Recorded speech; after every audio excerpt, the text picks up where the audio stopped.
All right, so my name is Courtney Kissler. I'm currently at Nike leading the digital platform engineering teams, but actually started my career in security, worked at a startup, and then went to Nordstrom as a security engineer, and was super eye-opening to join a retailer in that type of role because, as you can imagine, we weren't everybody's favorite person.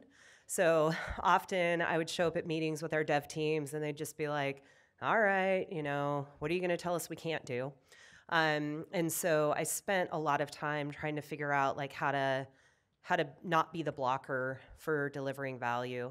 And I think that's a theme that you're hearing kind of throughout the talks today, is that it's about speed and quality, and you don't have to trade off quality to get speed. And I consider security to be a component of a product around quality, and you should be able to get both.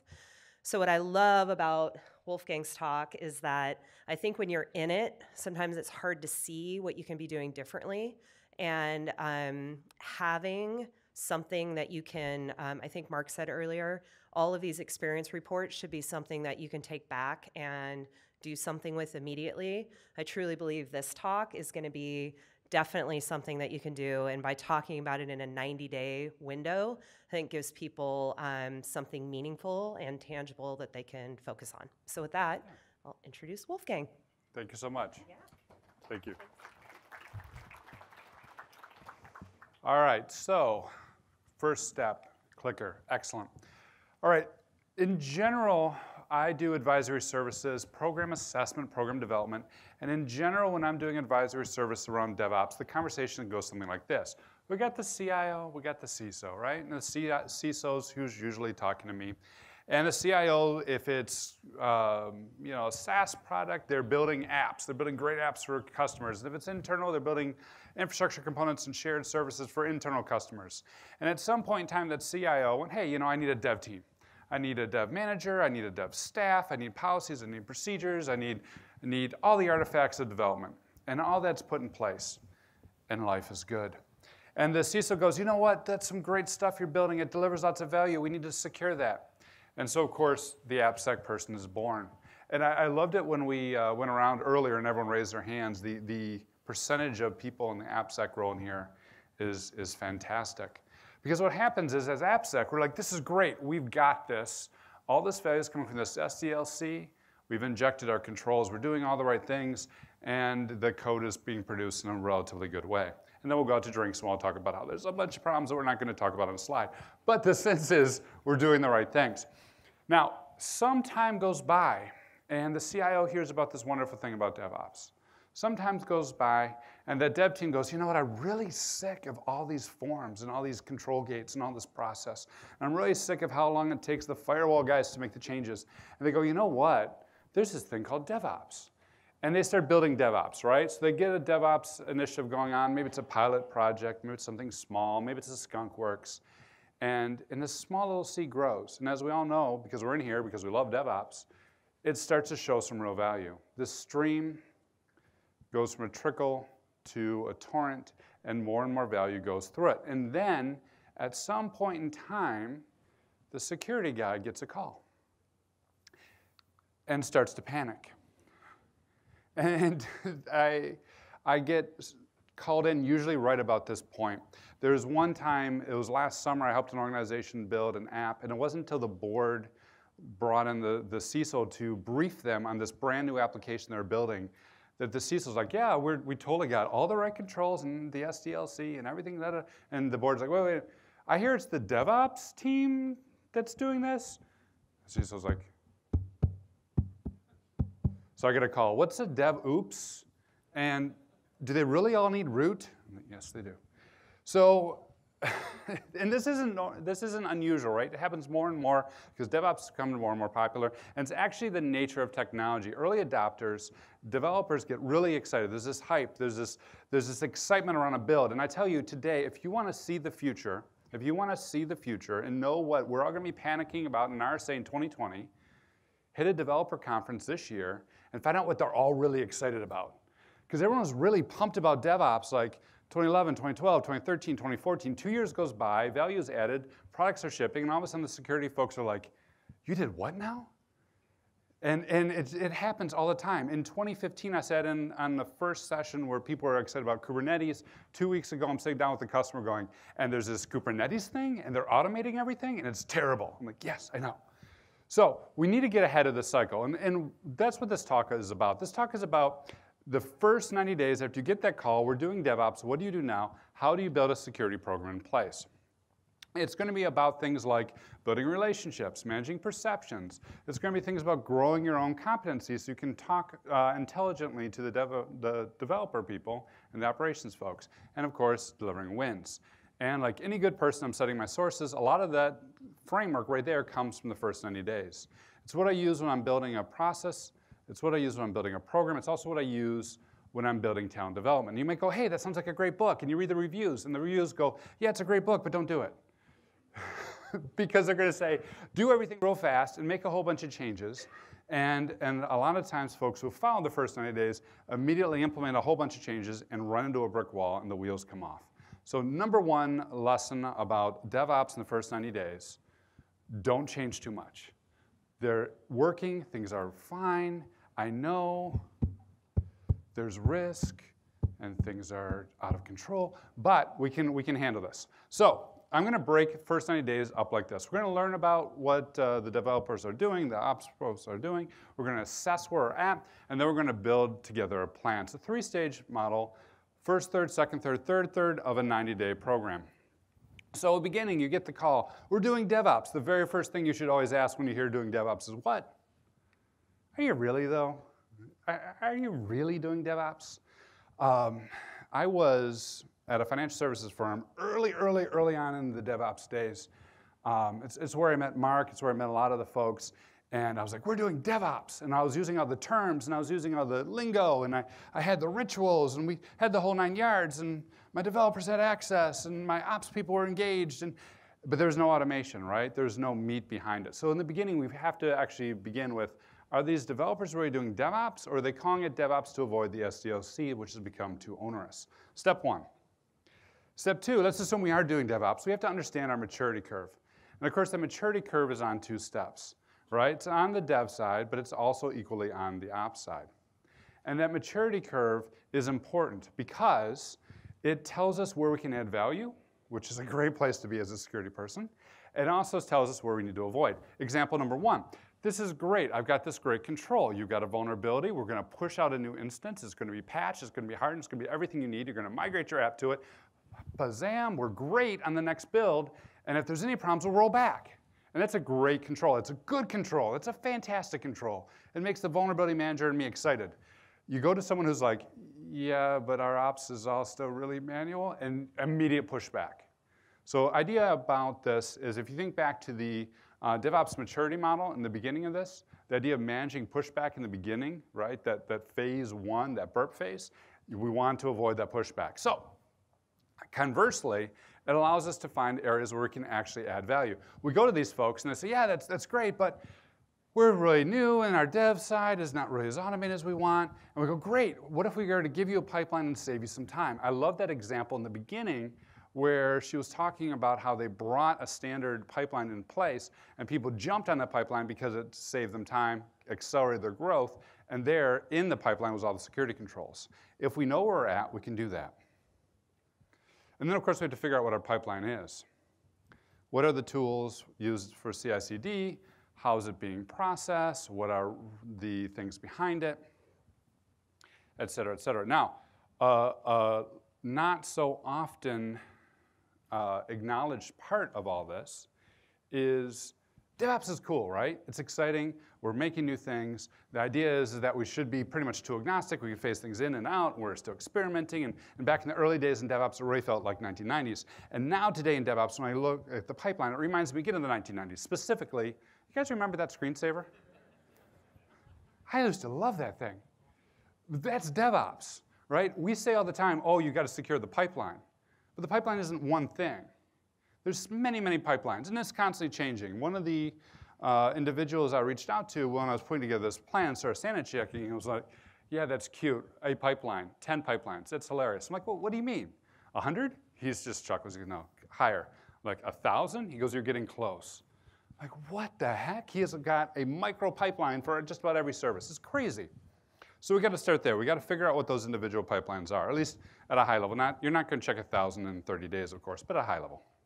The next thing is we need to start establishing relationships. And in my head, that looks something like this. Security walks in the room. They all clap. It never happens. But I'm sticking with the stock art. We need to figure out who's who. And part of that is, of course, putting them at ease, that we're not coming in as security to slow everything down and to grind to a halt all the progress they've made. Part of that is building those relationships so that we can recognize the value that they've added, recognize the great things they're doing, and learn from them. If we go into this with the idea of, oh my God, they're doing DevOps, so we got to stop, we've already lost. If we go into this of, this is really cool, they're doing something fantastic, new, and exciting, how can I learn, capture that momentum, and accelerate it, while putting in some controls, we're in a much better place. So we start off with establishing relationships. That rounds out 30 days, right? 30-day wins. We want to know who's who. We want to know the size of our universe. What are the applications that are being used? What are the pipelines that support them? And something that's almost never talked about at a tech conference, we need to be alive. We need to make that 30 days and go, oh, okay, I can do this. I can go a little bit longer. Very, very stressful the first 90 days of any of these processes. So we got to make sure we put time in place to do good stress management along with good task management. What does that look like? If you're going to meet with your very important stakeholder who controls one of your most important apps and several of the pipelines and everything associated with it, schedule time ahead of time to do nothing in your office, which is exactly the opposite of what any technologist would do. You're going to run in your phone, you're going to be updating Twitter, checking Facebook, making sure all your to-do list, saying one last text to your guy as you walk in, you go, oh, nice to meet you. Okay, I'm here to talk to you all about security. Boom, you lost. You've already lost. We got to have that space, which is something that's easy to overlook, so that we can build these relationships and build these competencies and really have our heads in the moment. Right? That's the first 30 days. Now, we roll into the next 60 days. Things are starting to make a little more sense, starting to get our hands around it. We're looking at the pipeline, and like any good technologist, at this point, we're like, hey, this is great. What if they did code review, and what if they did SaaS, and how about DAST? And let's put a sticky note and stick it over here. We could also do some interactive testing. And oh, that reminds me of software composition. I saw this great stat where they're downloading all these vulnerabilities, and they're injecting them, so we got to do that. And wait a minute, we should do RAS, because if we provision a web application firewall on every single microservice, that'll slow everything down. What if we just build it in the pipeline? All great things. But at this point in time, even though our pressure internally is to do this, even though pressure oftentimes is externally, because the CISO's going, you've been spending 30 days, what have you done yet? We need to remember not to go too fast. We need to remember to step back and assess all the different possibilities and put it inside of a framework. Good advice there is assess is the key word, not auditors. No one likes auditors. I don't even think auditors like auditors. We've come up with, oh, you guys laugh, but you know what I'm saying about. Don't you all have your playbook when the auditors come? Here's the forms we give them. Here's the story we tell, not the real story. Here's the thing we say to, oh, look over there. I think that other guy has a problem. You should go check it out, right? Am I wrong? No, we all do that to auditors. I was talking with one of my guys. We're launching a GDPR. I'll talk a little bit about that in a minute. We're doing a GDPR engagement this week and next week and the week after for a SaaS company. And he's like, we're going to come in and audit. Oh, man, I wanted to smack him upside the head. I waited, but I wanted to. So assess, and assess to a checklist. We build our checklist. A lot of different ways to build a checklist. NIST, of course. We heard earlier today about taking all those 500 pages down to 50. Not necessarily a checklist that we're going to say, hey, haha, you should do all this stuff, but just a framework, a reference. ISO, every time I say ISO, there's usually a gasp in the room. But I come from Detroit. We're the manufacturing capital. We all do ISO. And actually, ISO, in any one of these, can be used to build a good DevOps program. A couple years ago, we built one to ISO, tying it all back to a culture of quality, which was very, very effective because the organization was already aware of what went into an ISMS and what those steps look like. If not, NIST or ISO, if your organization is not using those, you're going to, of course, look at the Cloud Security Alliance or BSIM or SAM, all great things. So we start with our checklist of everything possible. The key point here is to use a checklist that's in line with what your organization is already looking at. And usually what's driving that is regulation, of course, but most importantly, is customers. The most important checklist of all, especially if you're a SaaS vendor or have external customers, is what your customers are asking you, that vendor checklist. Right? It says you got to be this tall to ride the ride. And please fill out this paperwork to prove it. Doesn't seem like much, but it drives a lot of behavior. And it points out a key relationship we have to build, which is the business development guys, the sales guys, right? When I talk about the GDPR project I'm working with, that wasn't the CISO who called me, that was the sales guy, their head of business development was like, Wolf, I'm concerned we're gonna lose business if we don't address this GDPR thing. Like, great, let's talk about that. And it's one of the most valuable lessons that I've had in security is following the money. ROI gets so abused in our world. We got ROI. Yeah? Yes, we totally got, the spreadsheet says we're gonna save money. Okay. I've had to report to many CFOs and they've torn up every one of those. Like, Wolf, are you really making money? Because it seems to me that this is a really cute spreadsheet, but it's not ROI. If we can actually put security in place that preserves revenue, drives revenue, meets customer requirements, creates a competitive advantage, it's a great story to tell. So follow the money. And of course, continue building those relationships. The business development folks, the HR folks, the legal folks, people beyond the technical folks that you want to meet in the first 30 days. In the next 30 days, you want to be broadening those out and using these assessments not as a point to say, ha, you fool, you didn't know, you should, but using this assessment as a way to say, hey, let's have a conversation. I want to learn from you. What have you been doing? What works? What doesn't? What have you tried, right? Having some dialogue around each one of those things. Coming out of that first 30 days to 60 days, some of the wins you want to have is building an advisory council, informal, your security champions. The organizations that invariably win at inserting Sec into DevOps, the organizations that invariably win in standing up DevSecOps, are the organizations that have the developers as that champion, as that voice, right? You heard it again and again and again here, that culture that comes from speaking the developer speak and knowing how it all goes together. How do you find those though, right? It can be very difficult. Part of it is those relationships. Part of it is, let's say you're doing lunch and learns, creating opportunities to pull people in place. We did a series of lunch and learns, and we did something that I thought was pretty clever. We had the one-on-one content. Come for the free meal, we'll put up slides, we'll tell you about how bad things are and scare you. And of course, most people came for the free meal, they ate food, and they waited for us to be done, and they went back to the desks. Invariably though, there's always those folks that sit forward, and the same folks who oftentimes, if you're lucky, come up and ask a few questions afterwards, after everyone's already left. They don't want to be seen by their peers to be associated with the security people. Again, no one claps. I don't know why people don't clap. So what we did was, instead of scheduling internally 1 hour for that lunch and learn, we scheduled 2 hours. 2 hours, 1 hour for the formal public agenda, second hour is the 200 level content. People come up, oh, that's a great question. Hey, I've got some other slides. You want me to keep going? And we spent extra time giving extra information to those 1 or 2 folks who would stay after. And then made sure we followed up with them at the 60-day mark and the 90-day mark and made sure we engaged them to build that council and build that relationships. Those are the folks who can tell you if the wheels are going to come off with your ideas or not. Those are the folks who are going to be your early warning to say, yeah, don't say that word to that guy. Here, say it this way. I'm like, oh, great. Those are your heroes.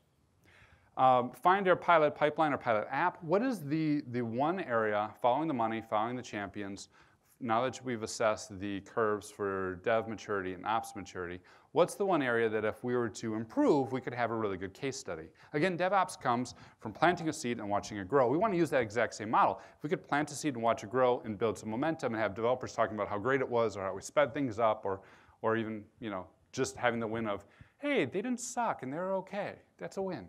We'll take that win. We can identify that. That's what we need to have by the 60-day mark. What is that pilot going to be? And of course, have our maturity model. Now, we're not going to say, hey guys, here's everything you did wrong and everything you should do. But internally, here's a backlog of all the different things that we've thought about, all the different things that align to the standards. Here's how they tie back to our organization, if they're NIST or ISO. Here's how they tie back to customer requirements. And this becomes our backlog, which we'll talk about a little bit, a couple slides further. This becomes our backlog as we decide to roll out and implement security. And finally, still being alive. At the 60-day mark, that's a win. Remembering that task management, remembering that stress management, keeping the pulse, keeping the pace, keeping in the moment, and making sure there's enough time to sharpen the saw and learn and build good relationships as we move forward. So that gets us to the 90-day mark, right? And we're starting to feel a little bit better. We're starting to feel a little calm. We've got an idea. There's still that pressure to go, you know what? Now that we met everyone, what if we were to train them? And what if we did a peer review? And you know what? It'd be really great if we did threat modeling. Does anyone ever do really good threat modeling, by the way? If anyone does, see me after. Because one guy raised his hand. I'm like, I do. OK, see me after. We're talking. But at least building like evil use cases, you guys heard this, right? Our use cases, here we put stuff in the shopping cart. Our evil use cases, someone's going to steal stuff from the shopping cart and putting controls around that place. Wait a minute, what if we did unit testing? So every time we ship stuff, we were testing for those. And we got to do vulnerability management because, as we all know, the vulnerability in our code is like this, but the vulnerability in everything else is like that. I love the story earlier, a couple talks ago, where they're like, yeah, we built absolutely clean code, which every single layer had a vulnerability and that could be patched. Got to have the vulnerability management. And then we're going to bring in the pen testers. And we got this idea that we got to do all these things. So we got the backlog and the CISO still going, you know, you've been doing this 60 days now, Wolf. When am I going to see some progress? We're going to get there, I promise. Next thing we got to do is agree on what the outcome is with our security folks and agree on how we're going to measure that outcome. I had said something a while back, and it ended up on a slide. So I took a photo of a slide. Seems like there should be a meme here. But defect density, right? If you know, OK, X number of lines of code has a defect, and for every one of those defects, you know, maybe 1 in 20 is a bug, and for every one of those bugs, maybe 1 in 10 is exploitable, and therefore you can track, based on lines of code, how you're doing.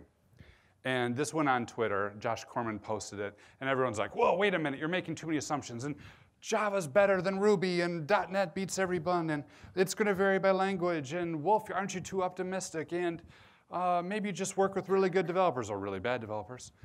So to answer all those questions that none of you tweeted at me, in case you're wondering, yes, it's going to vary by language. Yes, it's going to vary by platform. Yes, I'm really kind of too optimistic. I should be more cynical. And yes, I'm usually fortunate to work with really good developers. But the point here is not those numbers. The point here is, do you have an outcome? And do you have a measure that you can say, are we progressing towards that outcome or not? And if your outcome is one of security, and if your outcome is one of quality, and you tie it down to code, you should be able to say, how many defects do we have? How many of those are progressing? How many of those are exploitable? Because then you can have some great conversations. You can have great conversations about, hey, we're all committed to delivering high-quality products, low defects. We have these issues we need to talk about. Every one of these lines of code that has a defect becomes a moment in time not only to address that individual defect, but a moment in time to have a culture conversation. How did it get there in the first place? Is it important? Is it not important? Is there a way that we can fix this?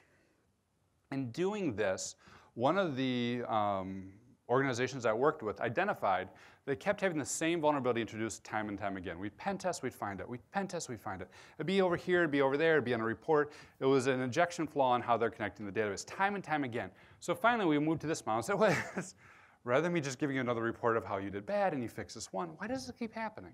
They're like, oh, I recognize that code. I'm like, great, what is it? Oh, that's the code of our internal wiki that we copy every time we instantiate a new connection to a database. OK. My red team was really bummed not to find that the next year. But you get the point. One line of code at a time, one metric at a time is a moment in time to talk about the outcome and contain lessons and push forward that agenda that hopefully we've all committed to. That requires us knowing the adoption curve and where we're at that. The 30-day mark is usually where we're talking to innovators, the people are excited, the people want to know more, people lean forward. Or adopters is usually who we're reaching at 60 days, and the early majority is where we're reaching at 90 days. And each one of these groups you're going to talk to a little bit differently. The innovators are going to be like, everything's bad and it's terrible, and I'm so excited you're here, and we're going to do all this great stuff. And you're like, yes, but slow your roll, because if you tell everyone that, they're going to freak out. And the early adopters are like, yeah, we could do a couple of this stuff, right? And the majority just wants to know that you're not going to slow them down. And so we got to keep in mind each one of those types of groups and how we have that conversation. And we also have to keep in mind, of course, this great thing that is DevOps that, again, reminds me of a 90s screensaver. That's always changing. Now, here's a conundrum that I have with a lot of security folks. The preferred way, the textbook way, if you're CISSP, all apologies to the ISC squared folks, is to create a multi-year roadmap. 3 years would be great. If you could have a Gantt chart, that'd be terrific. Can we just plot it all out and show exactly where we're going to go? And at the same time, we're trying to take this waterfall concept, a very, very waterfall concept, and apply it to a very quickly moving DevOps world. And even if you think of a 3-year model, and you can do that, and you can spend the time to do that, I already said in 2020, whatever the developers are talking about this week is what we're all going to be panicking about, right? How do we even know what security is going to look like in 2020, or 2019, or 2 quarters from now? Very, very difficult. So rather than do the traditional let's build a roadmap, I would challenge you guys to all think of security as a product. If you think about all those different features, all those different requirements, all the different settings on the checklist, everything in NIST or ISO or whatever you line to, and you think about it as doing one or 2 things, or hopefully both, protecting the organization, right? Protecting that revenue stream, protecting the application, making sure it stays up and has a high degree of integrity, or preventing the threat. Evil use cases, your abuse cases, whatever you want to call it, stopping the bad guys from getting in and stealing some of that revenue your application is making. If that is security, if security is a product and all those requirements are possible, those requirements become your backlog. And I think if we take what we've done really, really well in DevOps, if we take what we've done, which is automation, agile, and whatnot, if we take what we've done in that world and apply it to security, it actually gives us some really interesting insights. We can begin to think about things in terms of user experience design. How can we make this experience better for our developers? More seamless for the people who are actually implementing the code and whatnot. We can begin to think about how to phase these things in, applying the lessons from industrial design and so on. Each one of those requirements now becomes a feature, and by thinking about features, we can manage as a backlog, and managing a backlog, we can use what DevOps has taught us and Agile has taught us over the past 10 years of security or software development in the security space. And then, too, the DevOps guys like it, because like, haha, I know that artifact, I recognize that. This other thing right here you want to do, did you know that at the end of Q2, we're actually going to have a slow period? I bet you we could do that. You know, and when they get to that point and you're all looking the same way and they're like, yeah, we could fit this work in here and this is what I estimate, that's such a good feeling to have. Not going to hit that in 90 days, but you can set a path to that so by the end of year 1 you can get there. So what are the wins looking at those 90 days that you want to come up with? Having that advisory council, informal advisory council, and getting the innovators and the early adopters to buy in so they can give you advice. And you want to continue to nurture and sustain those relationships over the first full year. So hopefully, if you'd like, at the end of year 1, you can actually formalize that advisory council. Hopefully, if you like, when you get budget and you go, I want to hire someone, you can hire someone out of that advisory council. It's another thing I see very successful early stage DevOps teams doing is hiring those very same people who stay a little bit longer in the lunch and learn and volunteer a little bit extra time and understand the world and understand all those relationships. You're basically buying relationships at that time and buying that internal tribal knowledge and helping apply it to security. And now, too, we've got that roadmap, and the roadmap in the form of a backlog, a set of features that we can progress on using the same rituals and techniques that DevOps has been so good at doing. And of course, we're still alive, hopefully. Still managing stress. Made it through the first 90 days. Everyone can take a break. Actually, honestly, I'm not kidding. At the end of the first 90 days, I usually recommend just a couple-day vacation. Celebrate, enjoy it, spend some time with loved ones. We made it. So in doing this, we're looking at building the relationships and managing the perceptions from those first impressions that happen in the first 30, 60 days, all the way through to getting buy-in and showing them that you care, that you're going to protect their value stream, that you're going to work with them in a collaborative fashion, and that you can gain buy-in from those relationships to rally around an outcome. Could it be quality? Could it be security? Could it be like we were talking with Fannie Mae about protecting the ultimate end user? Whatever that is, you've got the relationships and the perception that you care and you build up that trust so that when you go to get buy-in on an outcome, you can do so. And once you have buy-in on an outcome, now you've built up competency by looking at the CI/CD, learning very carefully what they actually do, learning what works, what doesn't, what tools are available, so that you can actually develop the security program appropriately. And of course, moving from that, you've got a win, right? You've got this one pilot program that you put in place that's a win that can be communicated out and pushed. And hopefully done so while avoiding pushback, because the minute you walk in the room, they're going to be like, oh, security guys are going to change everything. avoiding pushback, avoiding paralysis when they see that check. Never tell them how bad it is, folks. When you look at that list, don't tell them how bad it is. Avoiding paralysis when they see how many vulnerabilities there are or how many items are on a NIST checklist. Avoiding that paralysis and managing through that so that we can get some momentum and carry it forward. That's what the first 90 days looks like. Some good ways to do that is, again, follow the money. If you're a SaaS vendor, now's a great time to do that. There are organizations who actually have demonstrable real-world ROI where they increase their business by using security as a competitive value, which I love. Build the backlog so that you know what you need to implement and when, and define success, and use that backlog and success to move things forward. Use that backlog and success to sprinkle quick wins throughout your first year. It's another thing, real quick. If you think of first wins like kindling, you guys ever make fire, right? You got a little kindling, you light it, and you got the big logs. A lot of people like go through all those first quick wins really quick. Like, look, I did this, and I did this, and I did this. And Cecil's like, that's great, and I did this, and I did this, and I did this. And it's like, that's fantastic, and I did this, and I did this. Like, awesome, and now you're like day 100. You're like, and my next thing will be done in a year. And Cecil's like, okay, what happened? Did we lose momentum? Did we lose speed? What's going on? Make sure that you spread out the quick wins and don't use them all up, but spread them out over that first year. Even though it's really tempting to burn through them, use them as kindling to continue forward and maintain a cadence of win. And think of security again like DevOps. We want to start small. We want to iterate fast. We want to take the lessons we learn, apply them back across all stages. And that's a solid, I believe, first 90 days in the world of DevOps. Mark, do you want me to take questions, or how are we doing? I got time for one or two questions if anyone has one. Going once, going twice. All right. Well, very good. Thank you so much. Enjoy DevOps Day.